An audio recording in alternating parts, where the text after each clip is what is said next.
خاص خان کے ان الفاظ پر راجکماری گنگا بیچاری اداس لمحوں کی کہانی ماضی کے راہگزار کی ویرانی جیسی ہو گئی۔ اس کے وصل کے گمان ہجر کے یقین میں بدل گئے تھے۔ تھوڑی دیر تک وہ بیچاری چپ چاپ گہرے نیند ڈوبے خوابوں اور منجمد ساعتوں کی طرح کھڑی رہی۔ اس کی حالت سے لگتا تھا جیسے کسی نے اس کی سطح بدن سے عمر کی دھوپ اتار لی ہو، یا یہ کہ اس سے کسی نے اس کی سانسیں چھین کر گروی رکھ لی ہوں۔ اپنی جگہ پر کھڑی ہو کر راجکماری گنگا تھوڑی دیر تک اپنے ہونٹ کاٹتی رہی۔ اس کی آنکھیں نامالود ہونا شروع ہوئیں، پھر اس کی آنکھوں سے آنسو بہہ نکلے۔ اس کے بعد وہ بڑی تیزی سے مڑی اور کھانے کا تشت اٹھائے تقریباً بھاگتی ہوئی وہاں سے چلی گئی۔ وہ اس کمرے میں داخل ہوئی جہاں اوما بڑی بے چینی سے اس کا انتظار کر رہی تھی۔ راجکماری گنگا بیچاری نے کھانے کا تشت ایک طرف رکھ دیا، پھر وہ ایک نشست پر بیٹھ کر بچوں کی طرح سسک کر اور دھاڑے مار مار کر رونے لگی۔ اوما آگے بڑھی، اسے اپنے ساتھ لپٹایا، پھر پوچھا کہ گنگا میری بہن کیا ہوا ہے؟ کیا خواص خان نے تیرے ساتھ بدتمیزی کی ہے؟ اس پر گنگا نے اپنے آپ کو سنبھالا اور روتی ہوئی آواز میں جواب دیا، اوما میری بہن، خواص خان نے مجھے ٹھکرا دیا ہے، مجھے دھتکار دیا ہے اور اپنے کمرے سے نکل جانے کا حکم دیا۔ دیکھ اوما، خواص خان کی نفرت کی بنا پر اب تو میں اپنی ذات کا سراب بن کے رہ گئی ہوں۔ اب میں بے حس خالی ہاتھ اور اس کی ڈال کی مانند ہوں جس کی نہ شاخیں ہیں نہ پتا۔ اوما میں خواص خان کے بغیر اندھیری رات کے اس طوفانی شور جیسی ہو جاؤں گی جس کے مقدر میں سب روگ سوگ لکھ دیے گئے ہوں۔ میری بہن، میں نے تو خواص خان کو برسوں کی بچت کا قطرہ قطرہ جان کر اس سے پریم کیا تھا۔ میں نے تو شہر ملامت میں دل کی لوح محفوظ پر پہلی رات کے چاند کی طرح خواص خان کو چاہا تھا، پر مجھے دل کی گہری تھکن کے سوا کچھ نہ ملا۔ اوما میری بہن، مجھے میرے پریم میں سادہ اجالوں نے ڈسا ہے، مجھے اپنے اسم کی لو جیون پونجی کی اپنی ہی مورک سندرتا نے ڈس لیا ہے۔ اب بھی میری شریانوں میں خواص خان کی محبت کی بے چہرہ لمس کی روح رواں ہے۔ اوما میری بہن، لگتا ہے خواص خان کے ساتھ میرے پریم کا سورج غروب ہوا چاہتا ہے۔ ڈرتی ہوں، خوفزدہ ہوں کہ خواص خان کے بغیر اور اس کی فرقت کی صدیوں میں کتنی راتیں اور برسوں میں گزرتے دن کیسے گزاروں گی۔ راجکماری گنگا کی اس ساری گفتگو کے جواب میں اوما چند لمحوں تک خاموش رہی، پھر وہ ایک عزم کے ساتھ اٹھ کھڑی ہوئی اور کہنے لگی کہ گنگا میری بہن، فوراً اٹھ جاؤ، ہم دونوں بہنیں اب ابھی اور اسی وقت ودوا آشرم کی طرف جائیں گی۔ اگر خواص خان تمہیں ٹھکرا چکا ہے تو اسے حاصل کرنے کا ہم وہی طریقہ شروع کریں گی جو اس سے پہلے میں اور تم طے کر چکی ہیں۔ اوما کے ان الفاظ پر عجیب سے انداز میں راجکماری گنگا نے اس کی طرف دیکھا۔ اس موقع پر اوما کے چہرے پر ہلکا سا تبسم نمودار ہوا، پھر وہ کہنے لگی، گنگا اٹھ میری بہن، میں تمہیں یقین دلاتی ہوں کہ آخر کامیابی تمہاری ہی ہوگی۔ اس کے ساتھ ہی دونوں نے اپنا سارا سامان سمیٹا، پھر وہ اس کمرے سے نکل گئیں۔ دوسرے روز خواص خان جب اپنے کمرے سے نکلا تو عمارت کے باہر پہرا دینے والا ایک محافظ اس کے پاس آیا اور کہنے لگا، امیر خواص خان، راجکماری گنگا اور اس کی باندی اوما نے جو اس عمارت میں قیام کر رکھا تھا وہ دونوں رات کے وقت ہی یہاں سے جا چکی ہیں۔ آپ سو چکے تھے، لہٰذا میں نے آپ کو جگا کر بتانا مناسب نہیں سمجھا۔ اس پر عجیب سی بے پرواہی میں خواص خان نے پوچھا، وہ دونوں کہاں چلی گئیں؟ اس پر پہرے دار کہنے لگا، جب عمارت سے نکلنے لگیں تو میں نے پوچھا تھا کہ وہ کہاں جا رہی ہیں۔ راجکماری گنگا نے کہا تھا کہ وہ اوما کو لے کر اپنے کسی عزیز اور رشتہ دار کے ہاں جا رہی ہے، لہٰذا میں نے ان کی راہ نہیں روکی، وہ چلی گئیں۔ خواص خان کہنے لگا، اچھا ہوا تو نے ان کی راہ نہیں روکی۔ اس کے ساتھ ہی خواص خان اس انکشاف کو کوئی اہمیت دیے بغیر استبل کی طرف چلا گیا۔ ادھر راجکماری گنگا اور اوما دونوں نے روہتاس شہر کے ودوا آشرم میں رہائش اختیار کر لی تھی۔ دونوں نے دوسرے روز سے ہی اپنی کارروائی کی ابتدا کی اور ودوا آشرم کی دوسری بیواؤں کی طرح انہوں نے بھی روہتاس شہر میں بھیک مانگنا شروع کر دی۔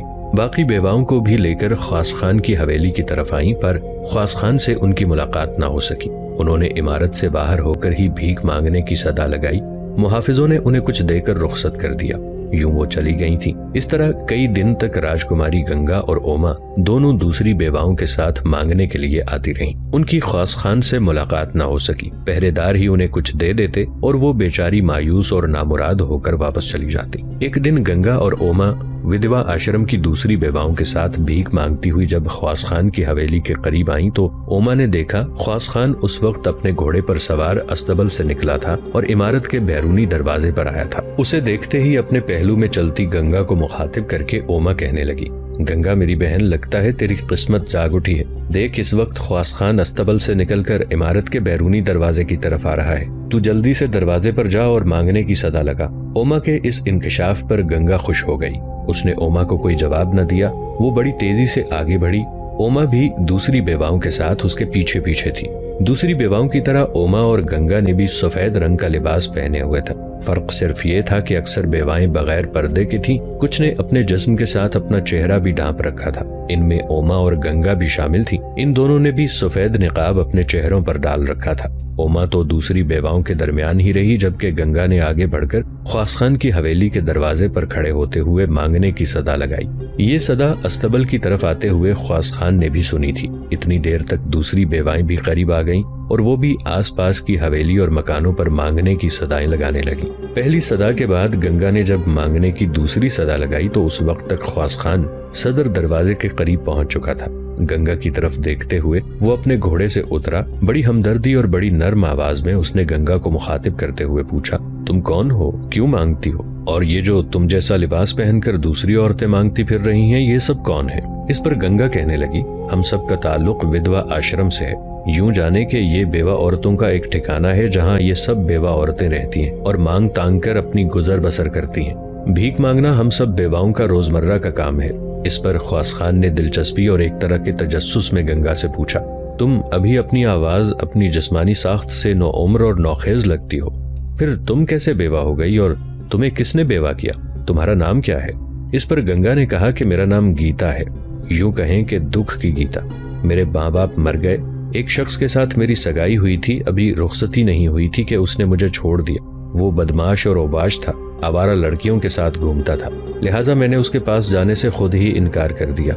मेरा चूंकि कोई ठिकाना न था, लिहाजा मैंने विधवा आश्रम से पनाह ले ली।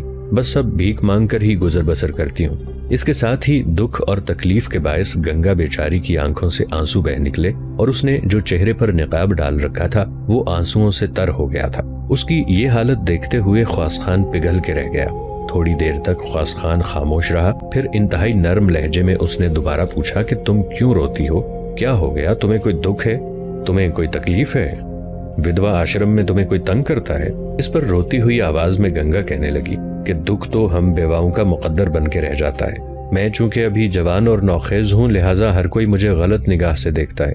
मेरे रोने की वजह किसी की तरफ से दुख, गम, धौंस या धमकी नहीं है। सिर्फ आपने जो दो प्यार भरे अल्फाज मेरे लिए कहे हैं और मुझसे नरमी के साथ गुफ्तगू की है, तो आपकी इस नर्म गुफ्तगू की वजह से मेरा दिल पिघल गया, क्योंकि आज तक मुझसे किसी ने हमदर्दी के तौर पर कभी नहीं पूछा कि तुम्हारा नाम क्या है, तुम कैसे विधवा आश्रम पहुंची और तुम पर क्या बीती। गंगा के इन अल्फाज पर ख्वास खान ऐसा मुतासिर हुआ कि थोड़ी देर तक उसकी गर्दन झुकी रही। फिर वो कहने लगा, गीता, अगर मैं तुमसे कुछ कहूँ तो तुम मेरी बात मानोगी? इस पर गंगा कहने लगी, मानूंगी, क्यों नहीं मानूंगी, आप कहें क्या कहना चाहते हैं। इसके साथ ही अपने लिबास के अंदर से ख्वास खान ने कुछ सिक्के निकाले और गंगा की तरफ बढ़ाए। गंगा ने अपने आंचल का पल्लू फैलाया जिसमें वो सिक्के ख्वास खान ने डाल दिए। फिर ख्वास खान कहने लगा, देख गीता, तू कल आना, इसी वक्त मेरी हवेली के दरवाजे पर मांगने की सदा लगाना। मैं तुम्हारा मुंतजर रहूंगा, तुम्हें कुछ दे दूंगा ताकि तुम जिंदगी आसानी से बसर कर सको। अब तुम जाओ, तुम्हारी दूसरी साथी बेवाएं आगे निकल गई हैं, तुम अकेली रह जाओगी। इसके साथ ही ख्वास खान अपने घोड़े पर सवार हो गया। ख्वास खान के साथ इस गुफ्तगू से गंगा भी अपनी जगह मुतमईन और खुश हो गई थी। फिर वो मुड़ी और बड़ी तेजी से चलती हुई दूसरी बेवाओं में चली गई। ख्वास खान भी घोड़े पर सवार हुआ और एक समत चल दिया था। गंगा जब दूसरी बेवाओं में आई तो ओमा बड़ी तेजी से उसके करीब हुई और पूछने लगी कि गंगा, तेरी खुशकिस्मती है कि आज तुझे ख्वास खान मिला है। देख, तेरी उसके साथ क्या गुफ्तगू हुई। जवाब में बड़ी राजदारी के साथ गंगा ने सारी गुफ्तगू कह दी। इस पर ओमा बेपना खुशी का इजहार करते हुए कहने लगी, देख गंगा, लगता है तेरे मुकद्दर, तेरी खुशबख्ती के सारे दरवाजे खुल गए हैं। जो मकसद, जो मंजिल तू राजकुमारी की हैसियत से हासिल नहीं कर सकी, लगता है वो तू एक विधवा और नकाबपोश लड़की की हैसियत से कर लेगी। अब जबकि ख्वास खान ने तुम्हें कल बुलाया है तो कल तुम जरूर इसी वक्त आना, फिर मैं देखूंगी वो तुम्हें क्या कहता है। इसके साथ ही दोनों खामोश हो गईं और दूसरी बेवाओं के साथ आगे बढ़ने लगी। दूसरे रोज गुज़िश्ता दिनों की तरह उसी वक्त गंगा ने भीख मांगने के लिए ख्वास खान की हवेली पर सदा लगाई। पहली ही सदा पर ख्वास खान अपने दीवान खाने से तकरीबन भागता हुआ निकला। दरवाजे पर आया और गंगा की तरफ देखते हुए कहने लगा, गीता, मैं अपने दीवान खाने में बड़ी बेचैनी से तुम्हारा मुंतजर था। इस पर गंगा ने बड़ी मध्यम सी आवाज में कहा कि आपने इस वक्त बुलाया था सो मैं चली आई। ख्वास खान ने थोड़ी देर के लिए गौर से उसकी तरफ देखा। वो कल वाला लिबास ही पहने हुई थी, बिल्कुल सफेद दूधिया लिबास जिससे वो अपने जिस्म और अपने चेहरे को ढांपे हुई थी। गुज़श्ता दिन की तरह दूसरी बेवाएं भी आसपास की हवेलियों और मकानों पर भीख मांगने के लिए सदा लगा रही थीं। ख्वास खान को खामोश पाकर गंगा ने उससे पूछा कि आपके बुलाने पर तो मैं आ गई, लेकिन मुझसे हिमाकत हुई कि कल मैंने जितनी देर आपसे गुफ्तगू की तो आपका नाम तो मैंने पूछा ही नहीं। इस पर ख्वास खान मुस्कुराते हुए कहने लगा, देख गंगा, मेरा नाम ख्वास खान है, मैं शेरशाह सूरी के लश्कर का सालारे आला हूँ। गीता, कल मैंने तुम्हें इसलिए बुलाया था कि मैंने तेरे लिए कुछ चीजें खरीद कर रखी हैं। अगर तू बुरा ना माने तो वो तू अपने साथ ले जा और अपने इस्तेमाल में उन्हें ला। गंगा ने चौंक कर पूछा कि कैसी चीजें महाराज? ख्वास खान ने जवाब दिया, कोई खास नहीं, तुम्हारी रोजमर्रा की जरूरियात की अशिया है। वैसे तो तुम्हें चाहिए कि चलकर मेरे दीवान खाने में बैठो, लेकिन अगर तुम हवेली में दाखिल होना पसंद ना करो तो मैं वो सारी चीजें यहीं मंगवा देता हूँ। गंगा बेचारी ने बड़ी उलझी और बेबसी की हालत में डूबी हुई आवाज में कहा, देखें महाराज, अंदर जाने में कोई हर्ज तो नहीं। शक्ल और सूरत से आप मुझे अच्छे और शरीफ मानस लगते हैं, लेकिन अगर मैं आपके साथ हवेली के अंदर जाती हूँ और दीवान खाने में बैठती हूँ तो जो मेरे साथ आने वाली बेवाएं हैं उन्हें शक होगा कि मैं हवेली के अंदर क्या करने गई हूँ। लिहाजा वो मेरे किरदार के मुतालिक तरह तरह की बातें करते रहेंगी। क्या आप पसंद करेंगे कि आपके नाम से लोग मुझे बदनाम करें? इस पर ख्वास खान ने कहा कि हरगिज नहीं, तुम यहीं रहो, मैं तुम्हें अंदर नहीं बिठाता। मुझे तुम्हारी इज्जत सबसे ज्यादा अजीज है। दरअसल जो तुमने कल अपनी दुख भरी दास्तान सुनाई थी उससे मैं बेहद मुतासिर हुआ था। तुम यहीं खड़ी रहो, जो चीजें मैं तुम्हारे लिए लाया हूँ वो यहीं मंगवा लेता हूँ। इसके साथ ही अपने एक मुहाफिज को ख्वास खान ने आवाज दी। वो मुहाफिज भागता हुआ जब आया तो ख्वास खान ने उसे मुखातिब करके कहा, हवेली के अंदर जिस कदर मुहाफिज हैं उन्हें यहाँ सदर दरवाजे पर जमा होने के लिए कहो, और दीवान खाने में जो एक गठड़ी पड़ी है वो उठाकर मेरे पास लाओ। पहले गठड़ी लाओ, उसके बाद सारे मुहाफिजों को यहाँ मेरे पास बुलाना। वो मुहाफिज भागा भागा अंदर गया। दीवान खाने से गठड़ी लाकर उसने ख्वास खान के पास रख दी। ख्वास खान ने वो गठड़ी उठाई और गंगा की तरफ बढ़ाते हुए कहा, ये संभालो, इसमें तुम्हारी जरूरियात का सामान है। गंगा ने चौंकते हुए पूछा, क्या मैं इसे खोल कर देख सकती हूँ? ख्वास खान कहने लगा, जरूर देख सकती हो। गंगा जमीन पर ख्वास खान की तरफ पुश्त करके बैठ गई। गठड़ी उसने खोली। उसने देखा कि गठड़ी के अंदर उसके लिए तरह तरह के कीमती मलबूसात थे। हाथों में पहनने के लिए सोने चांदी की कुछ चूड़ियां और ज़ेबाइश व ज़ीनत का कुछ दूसरा सामान था। गठड़ी गंगा ने जमीन पर खुली रहने दी। फिर वो ख्वास खान की तरफ देखते हुए कहने लगी, आपने मुझ पर इतना बोझ लाद दिया है जो मैं उठा नहीं सकती। जहाँ तक कपड़ों का ताल्लुक है तो वो मैं ले जाऊंगी, वहाँ विधवा आश्रम में इन्हें अपने इस्तेमाल में लाऊंगी। जहाँ तक चांदी की चूड़ियों का ताल्लुक है वो भी मैं ले जाऊंगी, लेकिन जो सोने की चूड़ियां हैं वो मैं अपने साथ नहीं ले जाऊंगी। ख्वास खान ने चौंक कर पूछा, वो क्यों? गंगा बेचारी कांपती लरजती आवाज में कह रही थी, महाराज, मैं अपने घर में नहीं विधवा आश्रम में रहती हूँ, जहाँ चोरी चकारी का भी खतरा है। फिर इतनी कीमती अशिया जब मैं अपने इस्तेमाल में लाऊंगी तो इस पर भी वो लोग मेरे मुतालिक तरह तरह की बातें करेंगी कि भीख के दौरान में न जाने किसके यहाँ जाती हूँ। चांदी की चूड़ियां काबिल बर्दाश्त है, बहुत सी बेवाओं ने चांदी की चूड़ियां पहन रखी हैं। जहाँ तक कपड़ों का ताल्लुक है, इसमें से भी मैं कुछ सादे कपड़े ले जाऊंगी, जो इंतहाई कीमती हैं वो मैं नहीं लेकर जाऊंगी। दरअसल मेरी दास्तान बड़ी दुख भरी है, मैं मजीद अपने नाम अपनी जात के साथ इल्जामात बर्दाश्त नहीं कर सकती। जवाब में ख्वास खान कुछ कहने ही वाला था कि हवेली के सारे मुहाफिज वहाँ जमा हो गए। ख्वास खान ने इन सारे मुहाफिजों को मुखातिब करके कहा, इस बेवा की तरफ गौर से देखो, जब कभी भी ये मेरी हवेली के दरवाजे पर सदा लगाए इसे खाली हाथ नहीं जाने देना। अगर मैं खुद हवेली में हूँ तो मैं खुद ही इसे दे दिला दिया करूंगा, और अगर हवेली में ना हूँ और ये सदा लगाए तो सुन रखो, इसे खाली नहीं जाना चाहिए। अगर ऐसा हुआ तो तुम में से कोई भी काबिल मुआफी नहीं होगा। दूसरी बात यह कि ये बेवा जो रोहतास के विधवा आश्रम में रहती है, किसी भी मौके पर कोई फरियाद लेकर आए या इसे कोई तकलीफ हो या कोई दुख हो, किसी के खिलाफ शिकायत लेकर आए तो उसी वक्त इसे रफा करना है। इसमें जर्रा बराबर ताखीर नहीं होनी चाहिए। इस बेवा का नाम गीता है। ये एक इंतहाई जरूरतमंद बेवा है। तुम सब जाओ और अपने अपने काम में लग जाओ। इसके साथ ही सारे मुहाफिज चले गए। उनके जाने के बाद ख्वास खान ने फिर गंगा को मुखातिब किया, गीता, इस गठड़ी में से जो भी चीजें तू अपने साथ ले जाना चाहती है अलहदा कर ले। बाकी चीजें मैं हवेली में तेरी अमानत के तौर पर रखता हूँ। जब भी तू इन चीजों की जरूरत महसूस करे मांग लेना मुझसे, या अगर मैं हवेली में ना हूं तो मेरे मुहाफिजों से तलब कर लेना, मैं तफसील उन्हें बताता जाऊंगा। गंगा ने चौंक कर पूछा कि महाराज, आप कहीं जाने वाले हैं? इस पर मुस्कुराते हुए ख्वास खान कहने लगा, देख गीता, मैं तुम्हें बता चुका हूँ कि मैं शेरशाह सूरी के लश्कर का सालारे आला हूँ। एक जगह पत्थर की तरह जमकर जिंदगी बसर करना मेरे मुकद्दर में नहीं है। मैं आज यहाँ हूँ तो कल हो सकता है मुझे किसी मुहाज पर जाना पड़े। वैसे भी चंद रोज तक मैं शायद यहाँ से कूच करूँ। منزل کون سی ہوگی اس کے متعلق میں ابھی کچھ نہیں کہہ سکتا. بہرحال میں محافظوں سے کہہ دوں گا کہ تجھے جس بھی چیز کی ضرورت ہو تو اس حویلی میں آنا. تجھے تیری مطلوبہ چیز دے دی جائے گی اور تیری ہر طرح سے مدد کی جائے گی. اب تو جا، تیری دوسری ساتھی عورتیں تیرا بے چینی سے انتظار کر رہی ہوں گی. ضرورت کی چیزیں گنگا نے سنبھال لیں. باقی چیزیں اس نے وہیں چھوڑی اور وہاں سے چل دی. خواص خان تھوڑی دیر تک دروازے پر ہی کھڑا رہا. گنگا بار بار مڑ کر اس کی طرف دیکھتی. اس کے ایسا کرنے سے خواص خان کے چہرے پر خوشگوار مسکراہٹ تھی. جب گنگا جا کر دوسری بیواؤں میں شامل ہو گئی تب باقی ماندہ سامان خواص خان نے اٹھایا اور حویلی کے اندر چلا گیا. ادھر شیر شاہ سوری اور خواص خان نے جس وقت بنگال کے مرکزی شہر گوڈ کو خالی کیا تو جولائی 1538 کے لگ بھگ ہمایوں اپنے لشکر کے ساتھ بنگال کے مرکزی شہر گوڈ میں جا داخل ہوا. سب سے پہلا کام گوڈ شہر میں جو ہمایوں نے کیا وہ یہ کہ شہر کی مرمت اور صفائی کا حکم دیا تاکہ جنگ کی بربادی کے نشانات مٹا دیے جائیں. افیون خور ہمایوں کو یہ مقام اس درجہ پسند آیا کہ اس نے گوڈ کا نام بدل کر اس کا نام جنت آباد رکھ دیا. اپنے قیام کے دوران اس نے صوبہ بنگال کو اپنے امیروں اور سالاروں میں تقسیم کیا.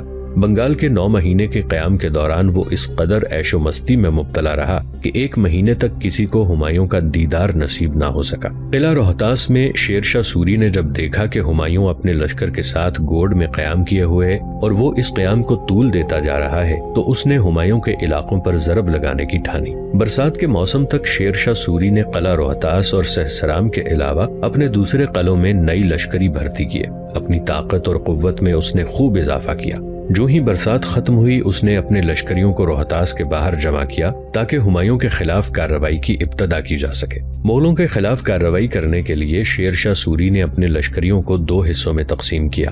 ایک حصہ اس نے خواص خان کی سرکردگی میں رکھا جبکہ ہیبت خان نیازی، جلال خان جالو اور سرمست خان سروانی کو خواص خان کے نائب کے طور پر اس کے ساتھ کر دیا گیا تھا. دوسرا حصہ شیر شاہ سوری نے اپنے پاس رکھا. اپنے بیٹوں کے علاوہ شیر شاہ نے اپنے ساتھ حاجی خان پٹنی اور برہم جیت کو رکھا تھا. خواص خان کے ذمے شیر شاہ نے یہ کام لگایا کہ وہ پورے بہار کے علاقے کی نگرانی کرے اور وہ خود اپنے حصے کے لشکر کے ساتھ ہمایوں کی سلطنت پر ضرب لگائے گا. شیر شاہ سوری کا خیال تھا کہ جب وہ ہمایوں کی سلطنت پر حملہ آور ہوگا تو یہ خبریں ضرور گوڈ میں ہمایوں کے پاس پہنچیں گی، لہٰذا ہمایوں ضرور اپنے لشکر کے ساتھ گوڈ سے نکلے گا. بہار کے راستے شیر شاہ سوری سے ٹکرانے کی کوشش کرے گا. شیر شاہ چاہتا تھا کہ بہار میں خواص خان اپنے لشکر کے ساتھ ہمایوں سے ٹکرائے، اس کی راہ روکے اور اسے شیر شاہ سوری کی طرف نہ بڑھنے دے. اس طرح شیر شاہ سوری کو ہمایوں کے علاقوں پر قبضہ کرنے کا موقع مل جائے گا. یہ ایک بہترین لاہ عمل تھا جو شیر شاہ سوری نے اختیار کیا تھا. یہ سب کچھ طے کرنے کے بعد شیر شاہ سوری اپنے لشکر کے ساتھ ہمایوں کی سلطنت پر ضرب لگانے کے لیے روانہ ہوا، جبکہ خواص خان بھی ہمایوں کے خطرات سے نمٹنے کے لیے قلعہ روہتاس کی طرف کوچ کر گیا تھا. روہتاس سے اپنے حصے کے لشکر کے ساتھ نکلنے کے بعد شیر شاہ سوری بحر کی سطح پر لرزاں کرنوں کے رقص اور کوہنا کے افسوں کی طرح ہمایوں کے علاقوں کی طرف بڑھا اور جو بھی قوت اس کے راستے میں آئی اسے وہ آتی جاتی رتوں کی لکیروں، رواں دواں بازگشت اور صدیوں کے گناہ آلود ملبے کی طرح اپنے سامنے بہاتا چلا گیا. اپنے لشکر کے ساتھ شیر شاہ سوری نے سب سے پہلے بنارس کا رخ کیا. گو ابھی تک چنار کا مضبوط قلعہ جو شیر شاہ کا تھا اس پر ہمایوں کے لشکر کا قبضہ تھا، لیکن چنار پر مغلوں کا قبضہ بڑا مستحکم اور مضبوط تھا. چنار کا محاصرہ کر کے شیر شاہ سوری شاید وقت ضائع نہیں کرنا چاہتا تھا. اس کا خیال تھا کہ اگر وہ چنار کے اطراف میں سارے علاقے مغلوں سے چھین لے تو چنار کا قلعہ آپ ہی آپ اس کی گود میں آن پڑے گا. اس خیال کے تحت چنار کو نظر انداز کرتے ہوئے شیر شاہ سوری بنارس کی طرف بڑھا. بنارس ان دنوں مغلوں کی طاقت کا خاصا بڑا مرکز تھا. یہاں دفاع کے لیے ایک لشکر بھی موجود تھا، لیکن مغلوں کی کوئی قوت بنارس میں شیر شاہ سوری کے سامنے نہ ٹھہر سکی. شیر شاہ سوری بنارس پر گرم ساحلوں کی خزیں فضاؤں، شام کی دہلیز پر دستک دیتی رات اور ضبط و پندار کی شکستگی کی طرح حملہ آور ہوا. بنارس میں جو مغلوں کا دفاعی لشکر تھا اسے شیر شاہ سوری نے بدترین شکست دی اور بنارس پر اس نے قبضہ کر لیا. وہاں کا مغل گورنر میر فضلی شیر شاہ سوری کے ساتھ جنگ میں قتل کر دیا گیا تھا اور اس کے ماتحت بنارس میں جو مغل لشکر تھا پوری طرح اس کا قلع قمع کر دیا گیا تھا. بنارس کو فتح کرنے اور اس پر قبضہ مستحکم کرنے کے بعد شیر شاہ سوری جونپور کی طرف حملہ آور ہونے کے لیے روانہ ہوا. اس نے جونپور کا محاصرہ کر لیا. یہاں ہمایوں کی طرف سے بابا بیگ جالیر جونپور کا حاکم تھا۔ قلعے کی حفاظت کا بھی معقول انتظام تھا۔ جونپور کا مغل حاکم ڈٹ کر شیر شاہ سوری کا مقابلہ کرتا رہا۔ اسی دوران سرائس سے بھی ایک لشکر جونپور کی لشکر کی مدد کے لیے پہنچ گیا۔ بہرائچ اودھ میں ایک مشہور جگہ ہے، فیض آباد سے 70 میل شمال کی جانب ہے۔